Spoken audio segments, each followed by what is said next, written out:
Good morning students and welcome back my channel. আমি যেটা শুরু করেছি যে এনসিইআরটি জিওগ্রাফিটা শুরু করেছি। এনসিইআরটি জিওগ্রাফি থেকে আমি খানিকটা পড়িয়ে দিয়েছি পার্ট 1 পার্ট 2 করে।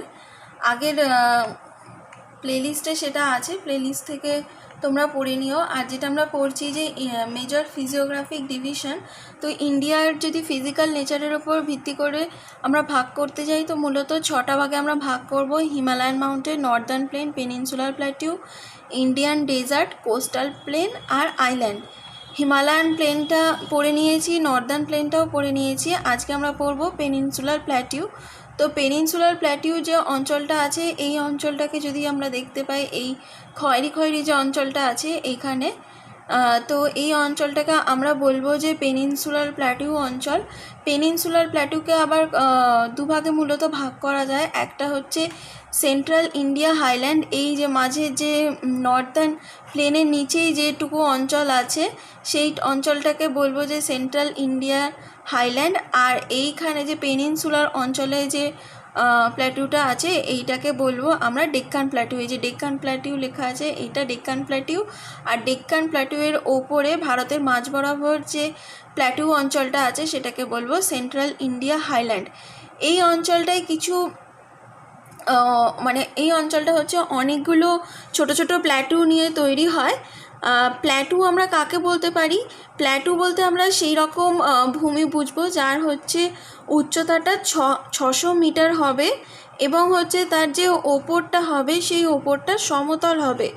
আর পর্বত কাকে আমরা বলবো? যে 900 মিটারের ওপর তার উচ্চতাটা হবে আর তার হচ্ছে একটা পিক থাকবে, সেই রকম ভূমিকে আমরা বলবো পর্বত। আর যার হচ্ছে উচ্চতাটা 600 মিটারের বেশি হবে আর হচ্ছে কোনো পিক থাকবে না, সমতল ভূমি হবে, তাকে আমরা বলবো যে মালভূমি। তো এইরকমভাবে হচ্ছে এই পুরো অঞ্চলটা হচ্ছে একটা বড় প্ল্যাটিউ অঞ্চল নিয়ে তৈরি। এখানে হচ্ছে বিভিন্ন ধরনের খনিজ সম্পদ পাওয়া যায়। আর এই অঞ্চলটা পুরোটা হচ্ছে গন্ডওয়ানা পিরিয়ড যে সময়টা ছিল, গন্ডওয়ানা পিরিয়ডের সময় হচ্ছে এই পেনিনসুলার প্ল্যাটিউ অঞ্চলটা তৈরি হয়েছে। তার মধ্যে এই যে ডেক্কান প্ল্যাটিউ যেটা আছে এটা তো হচ্ছে ভারতের সবথেকে ওল্ডেস্ট ল্যান্ডমার্ক, কারণ এটা বহু যুগ আগে তৈরি হয়ে গিয়েছিল। আর এইখানে যে নর্দার্ন প্লেনের যে অঞ্চলটা আছে এটা হচ্ছে নিউলি ফর্ম ল্যান্ডমার্ক, কারণ এটা হচ্ছে এখনও তৈরি হচ্ছে। ওকে, তো চলো এইটা আমি কয়েকটা স্লাইডের মাধ্যমে পড়িয়ে দিই।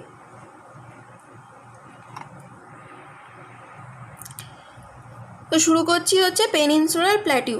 পেনিনসুলার প্ল্যাটিউ যদি আমরা কত রকম ভাগে আমরা ভাগ করতে পারি, তো আমরা দেখব যে মাঝখানে যে অঞ্চলটা আছে ওইটাকে আমরা মূলত 6টা ভাগে ভাগ করছি। একটা হচ্ছে মারওয়ার প্ল্যাটিউ, মালওয়া প্ল্যাটিউ, 3 নম্বরে বুন্দেলখণ্ড, বাঘেলখণ্ড, ছোটনাগপুর আর Meghalaya plateau. Central India highland বলে আমি একটা কথা বলেছিলাম, সেইটা হচ্ছে যে ভারতের নর্দার্ন প্লেনের ঠিক মাঝ বরাবর যে অঞ্চলটা আছে সেই অঞ্চলটাকে আমরা বলছি সেন্ট্রাল ইন্ডিয়া হাইল্যান্ড। আর এই সেন্ট্রাল ইন্ডিয়া হাইল্যান্ড হচ্ছে এই Malwa plateau, Bundelkhand plateau, Baghelkhand plateau আর ছোটনাগপুর প্ল্যাটুর হচ্ছে ওয়েস্টের কিছুটা অঞ্চল নিয়ে হচ্ছে সেন্ট্রাল ইন্ডিয়া হাইল্যান্ড পুরোটা তৈরি হচ্ছে। চলো এবার হচ্ছে প্রত্যেকটা প্ল্যাটু সম্বন্ধে কিছু কিছু পড়ি। যেমন হচ্ছে মারওয়ার প্ল্যাটু, যেটা হচ্ছে ফার্স্ট 1 নম্বরে আমরা পড়ব। মারওয়ার প্ল্যাটু হচ্ছে আরাবল্লী পর্বত যেটা আছে সেইটার হচ্ছে পশ্চিম দিকে যে প্ল্যাটু অঞ্চলটা আছে সেইটাকে আমরা বলবো হচ্ছে মারওয়ার প্ল্যাটু। আর এটা হচ্ছে যে কী নিয়ে তৈরি? স্যান্ডস্টোন, শেল, লাইমস্টোন, এই সব জিনিসগুলো হচ্ছে এই জায়গাটার বা এই প্ল্যাটিউটার মধ্যে হচ্ছে পাওয়া যায়। এই সব জিনিসগুলো নিয়ে হচ্ছে এই প্ল্যাটিউটা তৈরি হয়। আর এইখানে হচ্ছে যে আরাবল্লী রেঞ্জ থেকে বানাস যে রিভারটা আছে সেই রিভারটা হচ্ছে এইখান থেকে উৎপন্ন হয়েছে। ওকে, 2 নম্বরে আছে আমাদের সেন্ট্রাল ইন্ডিয়া হাইল্যান্ড, যেটা আমি বলেছিলাম যে এই 1 নম্বরে যেটা আমি বলেছিলাম যে এই 3টে আর এই ছোটনাগপুর প্ল্যাটিউ ওয়েস্টের কিছুটা অঞ্চল নিয়ে তৈরি হয়েছে সেন্ট্রাল ইন্ডিয়া হাইল্যান্ড। তো east of the Marwar plateau, Marwar plateau হচ্ছে রাজস্থানের দিকে আছে, আরাবল্লী রেঞ্জ যেটা আছে সেটার ওয়েস্টে হচ্ছে মারওয়ার প্ল্যাটু আছে। তো মারওয়ার প্ল্যাটুর ইস্টে যদি দেখা যায় তো এই সেন্ট্রাল ইন্ডিয়া হাইল্যান্ডটা আছে, যেটার হচ্ছে চম্বল যে নদীটা আছে সেই চম্বল নদীর ধারে ধারে হচ্ছে এই সেন্ট্রাল ইন্ডিয়া হাইল্যান্ডটা হচ্ছে গঠিত। আর এটা হচ্ছে একটা ওপেন রোলিং প্ল্যাটিউ, যেখানে হচ্ছে ওল্ড রক, স্যান্ডস্টোন এইসব হচ্ছে পাওয়া যায়, মানে এইসব দিয়ে হচ্ছে এই প্ল্যাটিউটা তৈরি। আর এখানে যেহেতু এই চম্বল নদী আছে সেই জন্য এখানে অনেক গভীর জঙ্গল দেখা যায়। চম্বল নদী ছাড়াও এই চম্বল নদীর অনেক ট্রিবিউটারি দেখা যায়। তো এইসব অনেক নদী নালা আছে, সেই জন্য হচ্ছে এইখানে থিক ফরেস্ট তৈরি হয়েছে। যেমন হচ্ছে এখানে আমি একটা নোট করে দিয়েছি যে চম্বল নদী ট্রিবিউটারি বা সহায়ক নদী কোন কোনগুলো ইম্পর্টেন্ট, সেটা হচ্ছে সিন্ধ আর পার্বতী। ওকে, এরপরে হচ্ছে মালবা প্ল্যাটু। মালবা প্ল্যাটু হচ্ছে মধ্যপ্রদেশ যেটা আছে, তো মধ্যপ্রদেশটাতে হচ্ছে মেনলি এই মালবা প্ল্যাটুটা দেখা যায়। আর মালবা প্ল্যাটু যদি ডিটেলস লোকেশনটা আমি দেখতে যাই, তো মালবা প্ল্যাটু দেখবো যে ওয়েস্টে আছে আরাবল্লী পর্বত, দক্ষিণে আছে বিন্ধ্য পর্বত, সাউথ ইস্টে আছে বুন্দেলখণ্ড, আর নর্থে আছে চম্বল রিভার। এইরমভাবে হচ্ছে মালবা প্ল্যাটিউটা গঠিত। তাহলে মালবা প্ল্যাটিউর যদি আমি অবস্থানটা বলতে যাই, তাহলে মালবা প্ল্যাটিউর হচ্ছে পশ্চিম দিকে আছে আরাবল্লী পর্বত, দক্ষিণ দিকে আছে বিন্ধ্য পর্বত, সাউথ ইস্টে আছে বুন্দেলখণ্ড প্ল্যাটিউ, আর নর্থে আছে চম্বল রিভার। আর এই মাঝখানে যে অঞ্চলটা সেটা হচ্ছে মালবা প্ল্যাটিউ। মালবা প্ল্যাটিউ থেকে মূলত হচ্ছে দু ধরনের ড্রেনেজ সিস্টেম দেখা যায়। ড্রেনেজ সিস্টেম পরের চ্যাপ্টারটায় পড়ব, আপাতত এইটুকু জেনে রাখা যাক যে এই প্ল্যাটিউটায় দু রকমের ড্রেনেজ সিস্টেম পাওয়া যায়। মানে এখান থেকে যে নদীগুলো উৎপন্ন হয়েছে, এটা তো মধ্যপ্রদেশ মানে ভারতের পুরো একদম মাঝ বরাবর হচ্ছে এই অঞ্চলটা। তো এখান থেকে যে নদীগুলো উৎপন্ন হয়েছে দেখা যাচ্ছে কিছু কিছু নদী হচ্ছে বে অফ আরবিয়ান সিতে গিয়ে মিশছে, কিছু কিছু নদী দেখা যাচ্ছে বে অফ বেঙ্গলে গিয়ে মিশছে। মানে কিছু কিছু নদী হচ্ছে ওয়েস্টের দিকে যাচ্ছে, কিছু কিছু নদী হচ্ছে ইস্টের দিকে আসছে। যেমন হচ্ছে টু টাইপস অফ ড্রেনেজ সিস্টেমের মধ্যে এক নম্বরে বলছে অ্যারাবিয়ান ড্রেনেজ সিস্টেম। এর মধ্যে যে নদীগুলো আছে নর্মদা, তাপ্তি, মাহি, এইসব নদীগুলো হচ্ছে আরাবিয়ান সিতে গিয়ে পড়েছে। আর একটা হচ্ছে বে অফ বেঙ্গল ড্রেনেজ সিস্টেম। এখানে হচ্ছে চম্বল, বেতওয়া এইসব নদীগুলো, এই নদীগুলো হচ্ছে তোমার বে অফ বেঙ্গলে গিয়ে পড়েছে। আচ্ছা, এখানে চম্বলের রাইট ব্যাঙ্ক ট্রিবিউটারি কিছু বলেছে, যেমন হচ্ছে কালী, সিন্ধ, পার্বতী, এগুলো হচ্ছে চম্বল রিভারের কিছু ইম্পর্টেন্ট রাইট ব্যাঙ্ক ট্রিবিউটারি। আর এই অঞ্চলটা হচ্ছে লাভা যে ফ্লোটা হয় বা লাভা যেটা তৈরি হয়, সেই লাভা থেকে হচ্ছে এই অঞ্চলটা তৈরি হয়েছে। সেই জন্য এই অঞ্চলটা পুরোটা হচ্ছে কালো মাটি নিয়ে তৈরি হতে পারে, বা পুরোটা হচ্ছে এটা কালো অঞ্চলের মতো হতে পারে। আর এইখানে হচ্ছে রিফট ভ্যালি দুটো দেখা যায়। আর এই রিফট ভ্যালি থেকেই হচ্ছে এই যে নর্মদা, তাপ্তি, এই দুটো নদী হচ্ছে তৈরি হয়েছে। রিফট ভ্যালিটা যদি আমরা দেখতে যাই, তো রিফট ভ্যালি নিয়ে কিছুটা দেখে নিই, পরে আমরা রিফট ভ্যালি সম্পর্কে পড়ব যখন ইন্ডিয়ান ফিজিওলজি পড়ব। এখানটায় শুধুমাত্র জেনে রাখা যাক, ধরো এটা একটা পাথর বা পাহাড়, এর মাঝখানে যদি কোথাও ফাটল হয়ে যায় আর তার দুদিক থেকে যদি আমাদের যদি কোনো টান দেওয়া হয়, তাহলে কি হবে, এই দুটো দিক ক্রমশ মানে দূরে চলে যাবে, আর এই মাঝে যে অঞ্চলটা আছে সেটা আস্তে আস্তে বসে যাবে। তো এইখান থেকে যে নদীটা তৈরি হয়েছে, এই রিফট ভ্যালি থেকে যে নদীগুলো বেরিয়েছে সেটা হচ্ছে এই নর্মদা আর তাপ্তি। নর্মদা নদী বেরিয়েছে বিন্ধ্য থেকে, আর তাপ্তি নদী বেরিয়েছে সাতপুরা থেকে। মানে ধরো এইখানে হচ্ছে নর্মদা, এই বিন্ধ্য, আর হচ্ছে আরাবল্লী, বিন্ধ্য, তো এই দুটোর মাঝখান থেকে বেরিয়েছে নর্মদা, আবার তাপ্তি নদী। এইরকমভাবে হচ্ছে রিফট ভ্যালি। তো যদি জিজ্ঞেস করে যে পরীক্ষায় যে নর্মদা আর তাপ্তি কোথা থেকে বেরিয়েছে, তো আমরা এরকমভাবে বলবো যে এই দুটো হচ্ছে রিফট ভ্যালি থেকে বেরিয়েছে। আর রিফট ভ্যালি হচ্ছে এইরকমভাবে তৈরি হচ্ছে, কোনো একটা আপার ক্রাস্ট যেটা আছে সেইরকম ক্রাস্টে হচ্ছে কোনো যদি ফোর্স দেওয়া হয় দুদিক থেকে, তো মাঝখানে যে অঞ্চলটা আছে সেইখানটা হচ্ছে বসে যাবে। আর সেইখানটা বসে গিয়ে হচ্ছে ওইখান থেকে হচ্ছে কোনো যদি নদী টদি বেরোয়, তো সেইটাকে আমরা বলবো হচ্ছে রিফট ভ্যালি। মানে এই রকম যে উপত্যকা অঞ্চলটা আছে, যে দুদিকটা হচ্ছে উঁচু আর মাঝখানটা নিচু, সেই রকম অঞ্চলকে আমরা বলবো হচ্ছে রিফট ভ্যালি।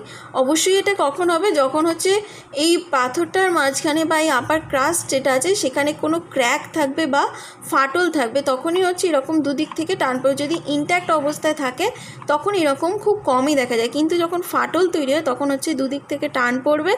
দুদিক থেকে টান পড়ার ফলে মাঝখানের এই অঞ্চলটা বসে গিয়ে এরকম একটা উপত্যকা তৈরি করবে, যেটাকে বলবো রিফট ভ্যালি। আর এই রিফট ভ্যালি থেকে মানে উৎপন্ন দুটো নদী হচ্ছে নর্মদা আর তাপ্তি।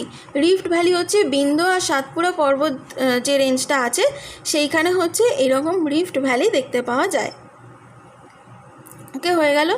এরপরে হচ্ছে বুন্দেলখান্ড প্ল্যাটিউ। বুন্দেলখান্ড প্ল্যাটিউর যদি দেখতে যাই তো নর্থে হচ্ছে যমুনা রিভার আছে, ওয়েস্টে চম্বল, সাউথে বিন্ধ্য আর সাউথ ইস্টে আছে পান্না আড়াইগড় ডিস্ট্রিক্ট, এটা হচ্ছে এমপিতে আছে বা মধ্যপ্রদেশে আছে। আচ্ছা, তাহলে কি হলো, উত্তরে আছে যমুনা নদী, পশ্চিমে আছে চম্বল, দক্ষিণে আছে বিন্ধ্য পর্বত আর দক্ষিণ পূর্বতে আছে পান্না আড়াইগড় ডিস্ট্রিক্ট যেটা এমপিতে আছে। আর এই এমপিরই হচ্ছে আর একটা ডিস্ট্রিক্ট যেটা হচ্ছে রামগড় ডিস্ট্রিক্ট, এটা মানে আমি এটা নোট করে দিয়েছি, রামগড় ডিস্ট্রিক্ট, এখানে হচ্ছে ডায়মন্ড মাইন হচ্ছে আছে, মানে এখানে হচ্ছে ডায়মন্ড পাওয়া যায়। আর এই বুন্দেলখান্ড প্ল্যাটিউ হচ্ছে যে ইউপি আর এমপি এই পুরোটা হচ্ছে নিয়ে হচ্ছে বুন্দেলখান্ড প্ল্যাটিউটা গঠিত হয়েছে। আর এইটা হচ্ছে গ্র্যানাইট আর নিজ পাথর দিয়ে তৈরি। আর এই প্ল্যাটিউটার যে স্লোপটা আছে সেটা হচ্ছে সাউথ থেকে নর্থের দিকে হচ্ছে এই প্ল্যাটিউটার স্লোপটা দেখা যায়। এরপরে হচ্ছে বাঘেলখান্ড প্ল্যাটিউ। বাঘেলখান্ড প্ল্যাটিউটা কোথায় আছে, যে এমপির ইস্টে যদি দেখা যায় তো সেখানে হচ্ছে বাঘেলখান্ড প্ল্যাটিউ দেখা যাবে, মেইনলি হচ্ছে মাইকাল রেঞ্জে হচ্ছে পাওয়া যাবে। আর এটা যদি লোকেশন আমি মানে এটা যদি কি নিয়ে তৈরি আমি দেখতে যাই তো বাঘেলখান্ড প্ল্যাটিউর যে ওয়েস্টে যে পার্টটা আছে সেটা হচ্ছে লাইমস্টোন স্যান্ডস্টোন নিয়ে তৈরি, তবে ইস্টে যে পার্টটা আছে সেটা হচ্ছে গ্র্যানাইট নিয়ে তৈরি। আর এর লোকেশন মানে আশেপাশে কী আছে সেটা যদি আমি দেখতে যাই তো উত্তরে আমরা দেখতে পারবো যে সোন নদী আছে, আর দক্ষিণে হচ্ছে অ্যান্টিক্লিনান হাইল্যান্ড আর সিঙ্কল্যান্ড ভ্যালি হচ্ছে আছে। অ্যান্টিক্লিনান হাইল্যান্ড মানে এরকম উঁচু নিচু হচ্ছে পাহাড় পর্বত আছে আর মাঝে মাঝে হচ্ছে ভ্যালি আছে, এইরকম উঁচু নিচু অঞ্চলকে বলা হয় অ্যান্টিক্লিনাল হাইল্যান্ড। আর তার মাঝে যে অঞ্চলগুলো ভ্যালি করে আছে সেগুলোকে আমরা বলবো সিনক্লিনাল ভ্যালি, যেগুলো হচ্ছে স্যান্ডস্টোন আর লাইমস্টোন নিয়ে তৈরি হয়। আর এই বাঘেলখান্ড প্ল্যাটিউটা হচ্ছে যে ওয়াটার ডিভাইডারে কাজ করে কাদের মধ্যে, সোন আর মহানদী এই দুটো যে রিভার আছে এদের মধ্যে হচ্ছে ওয়াটার ডিভাইডারের কাজ করে হচ্ছে এই বাঘেলখান্ড প্ল্যাটিউ। আর এখানে বলছে বার্নার আর কাইমুর, এটা অতটা ইম্পর্টেন্ট পয়েন্ট নয় তাই পড়াচ্ছি না। এরপরে আসছি মেঘালয় প্ল্যাটিউ। মেঘালয় প্ল্যাটিউ নিয়ে সেরকম কিছু ইম্পর্টেন্ট নেই, শুধু মেঘালয় প্ল্যাটিউর আন্ডারে কী পড়ছে পর্বতগুলো সেগুলো জেনে রাখা দরকার। গারো, খাসি, জয়ন্তিয়া, বারাই, মিকি এইগুলো হচ্ছে মেঘালয় প্ল্যাটিউর আন্ডারে পড়ছে। পরীক্ষায় অনেক সময় কোয়েশ্চেন দেয় যে গারো, খাসি, জয়ন্তিয়া কি হিমালয়ের অঞ্চল মানে হিমালয়ান মাউন্টেনের নাকি মেঘালয় মানে কোনো প্ল্যাটিউর, তখন আমরা অনেকেই ভুল করে বলি যে হিমালয়ান মাউন্টেনের হচ্ছে মানে ইস্টার্ন ভাগ যেটা পূর্বাঞ্চল আছে সেই পূর্বাঞ্চলের পার্ট হচ্ছে এইগুলো, কিন্তু এটা ভুল, এটা হচ্ছে মেঘালয়ের প্ল্যাটিউর অঞ্চল। কারণ হচ্ছে পুরোটাই যদি আমরা ম্যাপে দেখি পুরোটাই হচ্ছে একসাথে ছিল, কোনো কারণে সেটা ভাগ মানে কোনো কারণে না, কোনো নদী যখন পর্বত থেকে উৎপন্ন হয়ে যখন এইখান দিয়ে এসে যখন বে অফ বেঙ্গলে পড়ছে তখন এই প্ল্যাটিউটা হচ্ছে সেন্ট্রাল হাইল্যান্ড থেকে মেঘালয়ের প্ল্যাটিউটা আলাদা হয়ে যায় আর মাঝখানে হচ্ছে বিশাল বড় একটা প্লেন তৈরি করে দেয়। ওকে, এরপরে মোস্ট ইম্পর্ট্যান্ট হচ্ছে ছোটনাগপুর প্ল্যাটিউ। ছোটনাগপুর প্ল্যাটিউটা আমি নেক্সট দিন পড়াবো। ওকে, টিল দেন থ্যাংক ইউ।